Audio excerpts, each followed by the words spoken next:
Sarah had learned her lesson about underestimating alien technology. But more importantly, she had taught the galaxy something new. Sometimes the greatest weapon is not what you know, but how willing you are to learn. I accept your proposal, Commander Chen. I will report to the Empire that Meridian 7 is a strategic withdrawal, not worth the resources required to conquer. This will give you time. In return, I ask for something beyond tactical databases. What do you want? Sarah asked, clasping his hands in the human gesture of agreement. Teach me how to think like a human, Krethris said. Teach me how to see possibilities instead of limitations. 3 weeks later, Sarah sat in her rebuilt command center, writing her official report. The orbital platforms had been repaired and upgraded with randomizing frequency generators. The colony had returned to normal life, though many civilians now understood they were living on a military frontier. Takarn entered the room, carrying a datapad. The first technical exchange with Admiral Katris's science team is complete. We now understand the basic principles of phase disruption technology. Dark and Katris? Sarah asked. He has begun recruiting other like-minded Vrelnati officers, Takarn said. The Empire is fracturing from within. It may take years, but change is coming. Sarah finished her report with a final paragraph. We entered this confrontation believing our technology made us superior. We survived because we remembered that humanity's true strength has never been our tools. It's our refusal to accept that tools have only one purpose. Every species in the galaxy has millions of years of refined thinking. We have 50,000 years of constantly reinventing ourselves. That adaptability, that creative chaos, is what makes us dangerous. It's also what might make us essential to a galaxy that has forgotten how to change. She sent the report and looked out the window at Meridian. Somewhere in orbit, Vrelnathi scientists were working alongside human engineers, sharing knowledge that would have been impossible just a month ago. The ability to see tools as anything other than what they were designed to be, Katris said. A Vrelnathi sees a mining laser and thinks only of mining. A human sees a mining laser and imagines a weapon, a cutting tool, a beacon, a dozen other possibilities. He turned away from the display to face Sarah directly. I came here to conquer your colony and expand the Empire, but I am beginning to question the Empire itself. Sarah felt a surge of hope. What are you saying, Admiral? Katris glanced at Takarn. My old friend has tried to convince me for years that the Empire's endless expansion is wrong. I dismissed his concerns, but seeing your defense, understanding how you think, he paused. Perhaps there is more to learn from humanity than to conquer from them. The Empire will not be pleased if you return without victory, Takarn warned. No, they will not, Kretra agreed. But they also will not send another fleet here for at least a year. In that time, much can change. Sarah saw an opportunity. Admiral, what if we could help each other? You need time to decide what to do about the Empire. We need time to strengthen our defenses, and more importantly, we need to understand your technology. Tathras raised one hand in a gesture that Sarah interpreted as curiosity. You want me to share Vrelnathi technology with you? Not the weapons themselves, Sarah clarified, but the principles behind them. The science of phase disruption. In exchange, I'll share our tactical databases and our approach to adaptive problem solving. You would trust me with that information? Katris asked, surprised. You could have destroyed my colony from orbit without ever entering weapons range, Sarah said. But you gave me a chance to surrender. You followed your code of honor. That tells me you're someone worth trusting. Katris considered this. Finally, he extended 2 of his 4 hands towards Sarah. We thought like survivors using whatever we had available. Katris nodded slowly. I studied human military doctrine before this engagement. Your tactics in the Krix War were conventional, predictable. But this was chaos. Organized chaos. Sometimes chaos is all you have, Sarah said. Takarn stepped forward. Admiral, if I may speak freely, Ketris regarded his former comrade with an unreadable expression. You may, Takarn. You are a traitor to the Empire, but you are also the reason I am still alive. I owe you the courtesy of listening. The Vrelnathi Empire has existed for 3,000 years, Takarn said. In that time, we have refined our warfare to perfection. Every battle follows precise patterns. Every weapon has a specific purpose. Every tactic has been tested and proven over centuries. And this is our strength, Katres said. It is also your weakness, Takan replied gently. Perfection creates rigidity. When you encounter an enemy that does not follow the rules, you cannot adapt quickly enough. Kai Thres was silent for a long moment. Then he walked to one of the holographic displays and manipulated the controls. An image appeared, a recording of the battle. Watch this moment, Katres said. Your mining lasers are firing at random frequencies. My tactical systems cannot calculate a defensive pattern because there is no pattern to calculate. My officers are requesting orders, but I have no orders to give because my 3,000 years of military knowledge has no answer for this situation. Sarah watched the recording. She could see the confusion in the Vrel-Nafi fleet movements, the hesitation, the failed attempts to respond. Humanity is young, Kathra said. Your species has barely left its homeworld. Your technology is primitive compared to ours. But you have something we have lost. What's that? Sarah asked. Sarah Chen stood in the docking bay of the Vrel-Nati battle cruiser. 2 days had passed since the battle. Katres had agreed to negotiations, and Sarah had accepted his invitation to come aboard his ship. Katres walked beside her, serving as both translator and advisor. Remember, Commander, the Vrel-Nafi value honor above all else.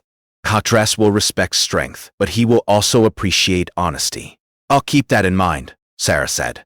The interior of the battle cruiser was impressive. The corridors were wide and elegant, with flowing designs that seemed organic rather than mechanical. Everything was pristine and orderly. It was the complete opposite of the chaotic human colony below. Kathris waited for them in a large chamber that appeared to be both his office and Janlu planning room. Holographic displays showed star charts and battle formations. The admiral stood with his forearms clasped behind his back, studying a damage report. Commander Chen, Kathris said, turning to face her. Welcome aboard the Eternal Judgment. Thank you for agreeing to talk, Sarah replied. Kathris gestured to the holographic displays. I have spent the last 2 days analyzing your defensive meridian. 7. I have fought 17 different species across this galaxy. I have conquered worlds defended by technology far more advanced than yours. But I have never, he paused, searching for words.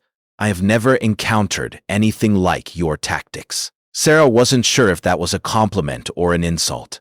You used mining equipment as weapons, Kathres continued. You turned cargo ships into missiles.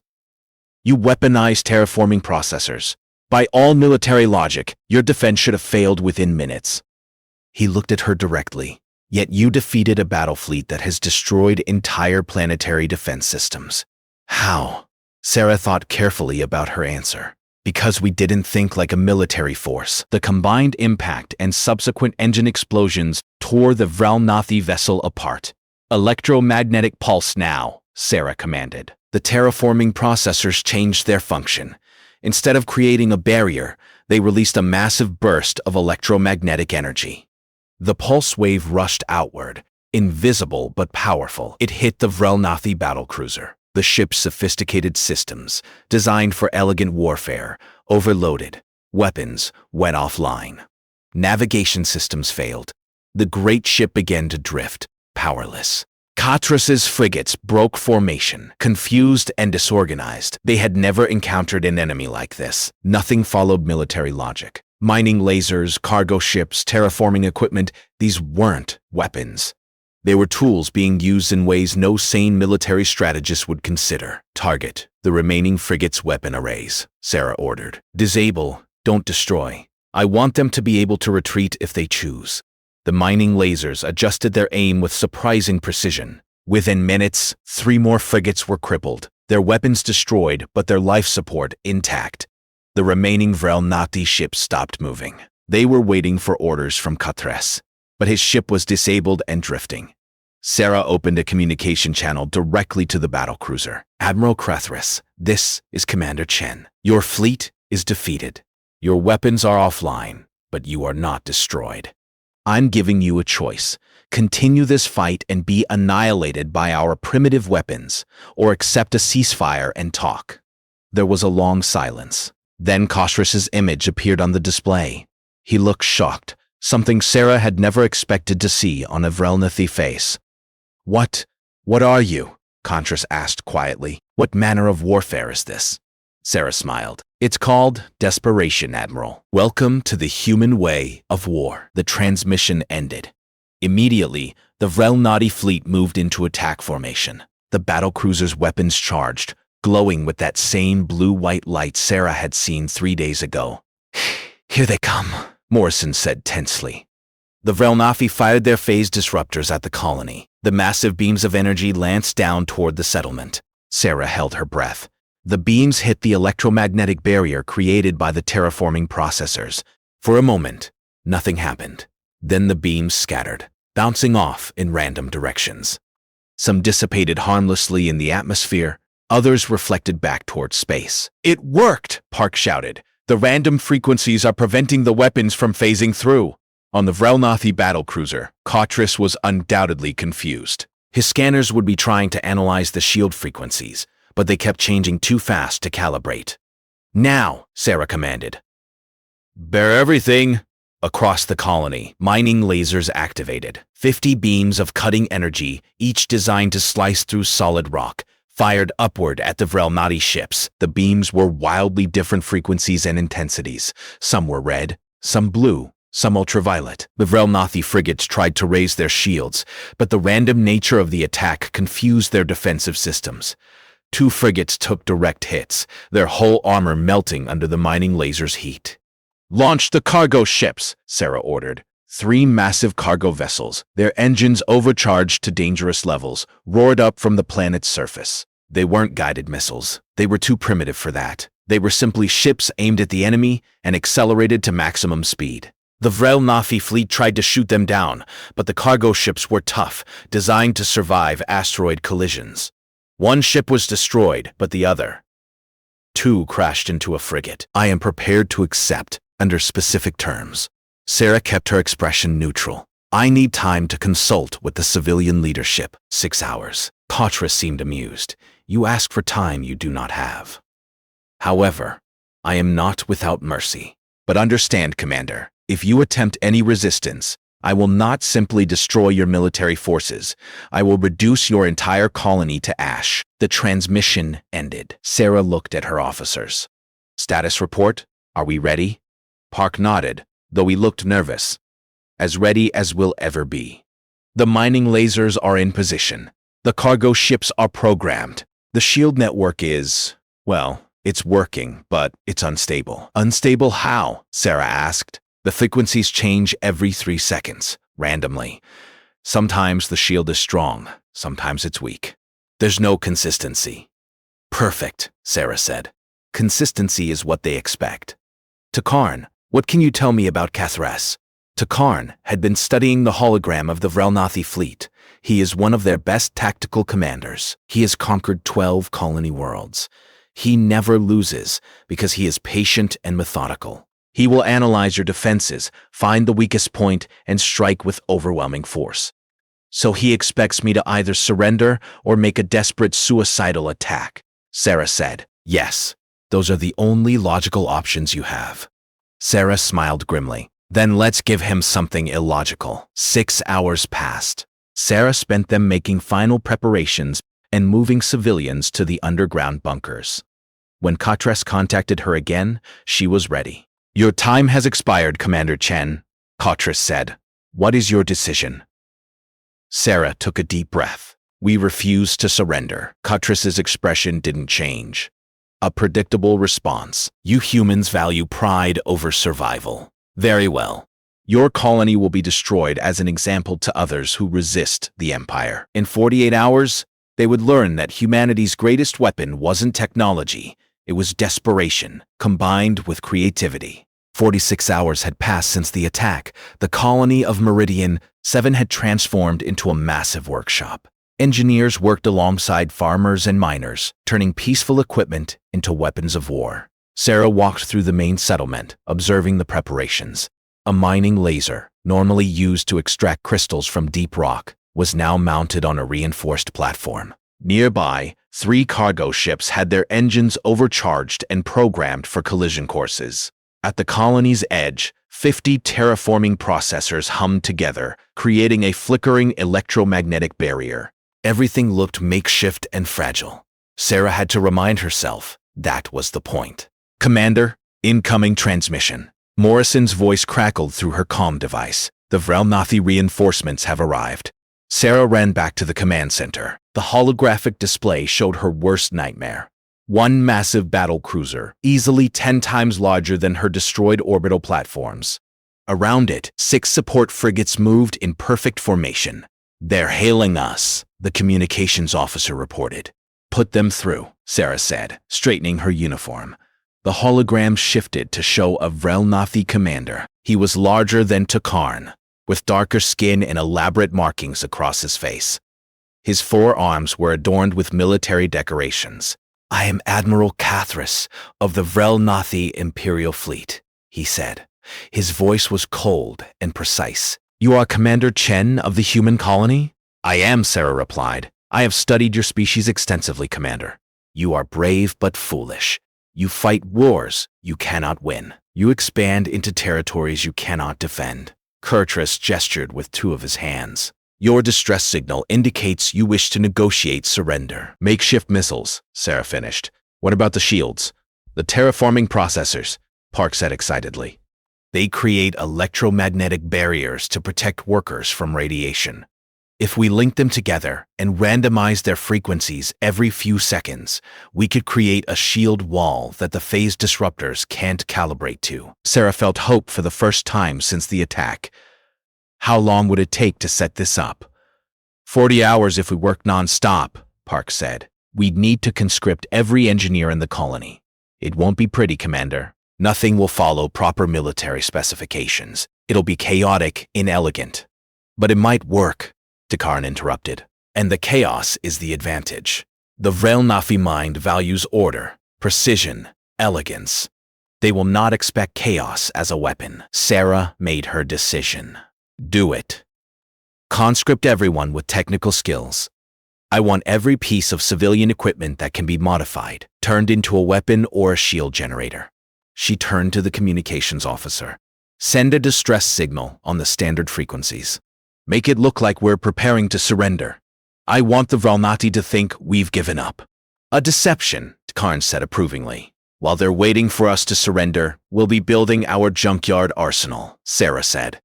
She looked around the command center at her officers. "I know this is unconventional. I know it's risky, but we don't have a choice. 48 hours, people. We either create a miracle or we lose everything." The officers dispersed to their tasks. Takarn remained with Sarah. "You are learning, Commander," he said quietly. "True strength is not refusing to adapt. True strength is recognizing when your assumptions are wrong and changing course." Sarah nodded, watching the holographic display where the Vrelnathi ships waited in orbit like patient predators. The civilian equipment on the planet uses much simpler, more flexible technology. Terraforming shields, mining equipment barriers, even cargo ship deflectors. Those systems are designed to adapt to different conditions. An idea began to form in Sarah's mind. It was crazy. It went against everything she had learned in military academy. "But it might work. What if we don't fight them with military technology?" she said slowly. "What if we use civilian equipment instead?" The room fell silent. Everyone stared at her. "Explain," Takarn said, leaning forward with interest. Sarah walked to the display, her mind racing. "We have a colony of 50,000 people down there. That means thousands of pieces of equipment. Mining lasers powerful enough to cut through asteroids, cargo ships with engines that can push massive loads, terraforming processors that generate massive electromagnetic fields." "You want to weaponize civilian equipment?" Morrison asked, incredulous. "Why not?" Sarah said, her confidence returning. "The Vrelnathi expect us to fight like a military force. Organized, predictable, using standard tactics and weapons. But what if we fight like a desperate colony using whatever we have?" Takarn's expression changed. Sarah thought she saw something like approval in his eyes. The Vrelnathi have fought 17 different species across the galaxy. All of them fought with traditional military formations. They have never encountered an enemy that uses improvised weapons. Park was nodding, working through the possibilities.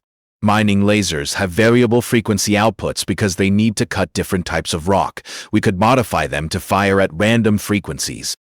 The Vrelnathi scanners wouldn't be able to predict the pattern.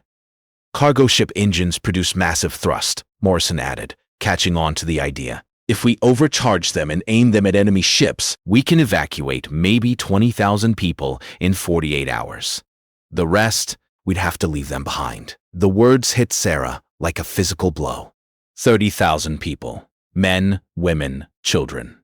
Farmers, miners, teachers, doctors, all left to the mercy of the Vrelnathi Empire.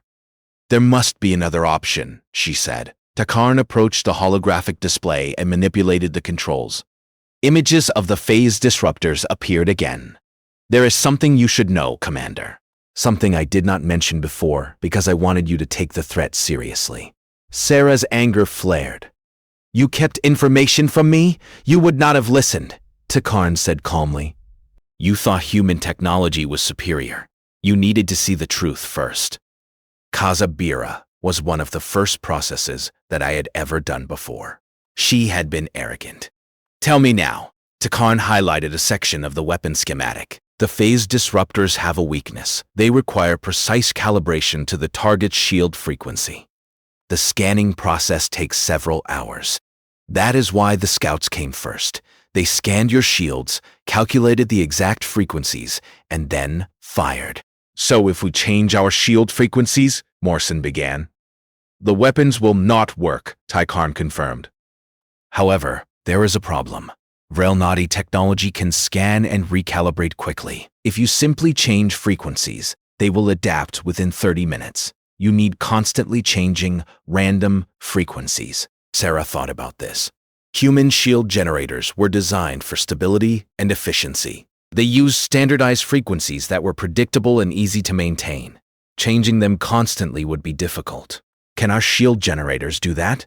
She asked her chief engineer, Lieutenant Park. Not the military-grade generators, Commander. They're too specialized. But he paused, thinking. Blue-white beams of energy lanced through space. Sarah expected to see them splash harmlessly against her shields. Instead, the beams passed through the shields like they weren't even there. The first beam struck Orbital Platform 3 directly. The platform exploded in a ball of fire and debris.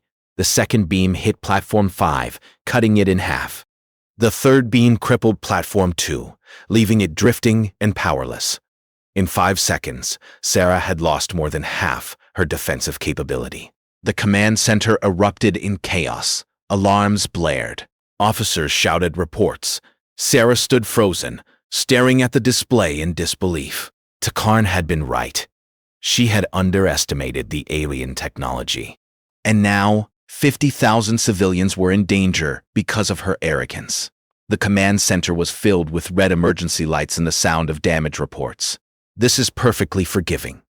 This process is hard to put in any time off. Only 2 remained functional. All remaining platforms, retreat to lower orbit, Sarah ordered. Get behind the planet's magnetic field. Now, the 2 surviving platforms fired their engines, breaking formation and diving toward the planet. The Vrelnathi ships didn't pursue. They simply held their position, blocking any escape from the system. Why aren't they following? Morrison asked. Takarn stepped forward, his forearms clasped together.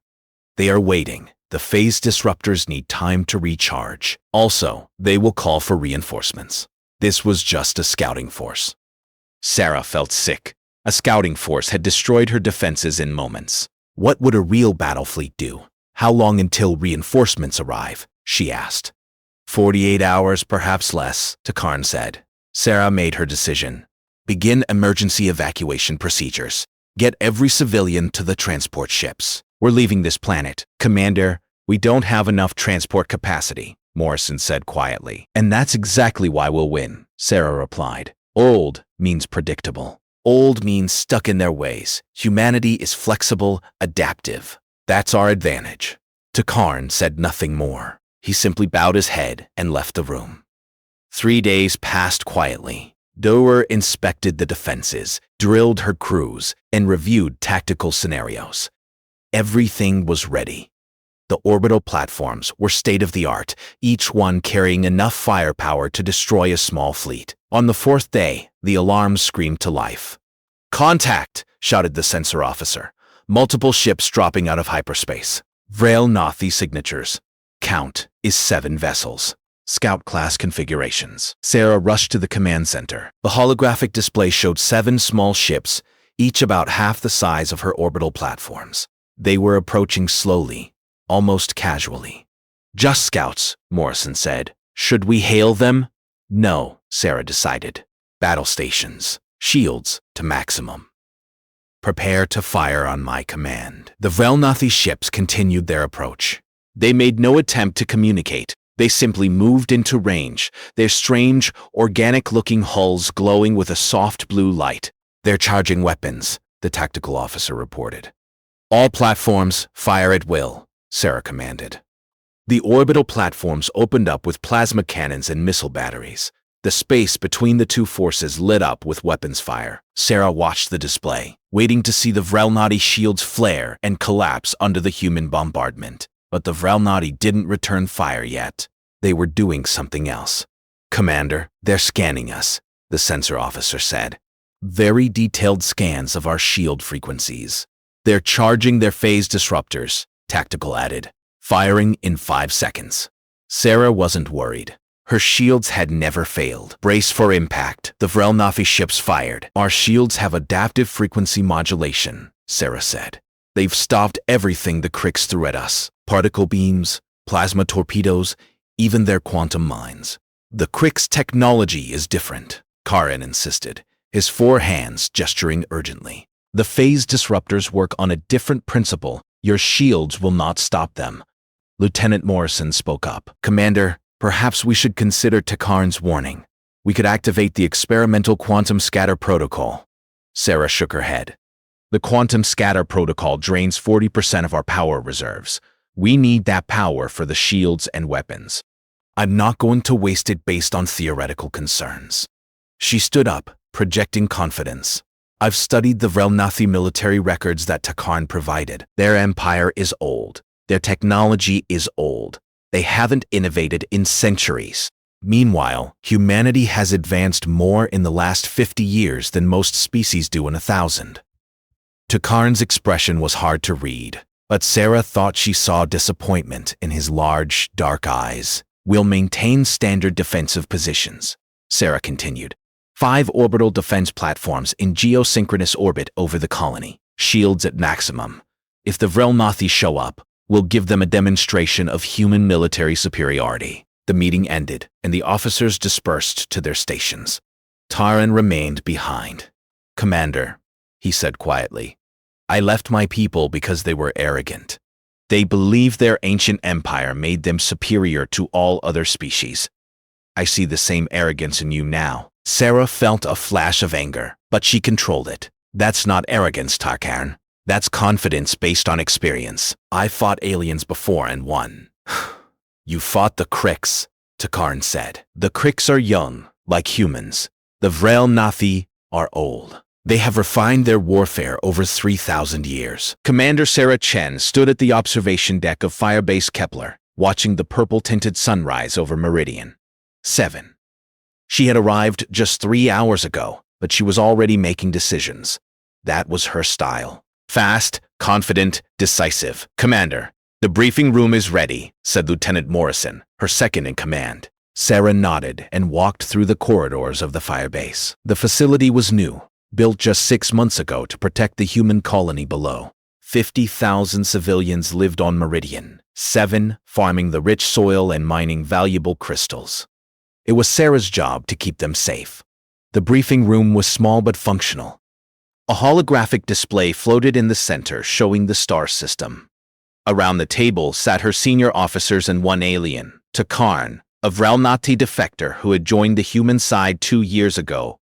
Tarkarn was tall and thin, with blue-gray skin and 4 arms. His species, the Dreadnought, ruled a massive empire that was slowly expanding toward human space. Takarn had left his people because he disagreed with their endless wars. "Commander Chen," Takarn said, his voice carrying a strange musical quality, "I must warn you about the Vrelnathi military capabilities." Sarah sat down, trying not to show her impatience. She had fought in the Human Crix War for 5 years. She had seen alien technology before. It was never as impressive as the aliens claimed. "Go ahead," she said. Takarn activated the display. Images of strange-looking weapons appeared. These are phase disruptors. They are the primary weapons of the Vrelnathi fleet. They operate on quantum principles that allow the energy to pass through conventional shielding. Sarah studied the images. The weapons looked ancient, almost primitive, compared to human plasma cannons.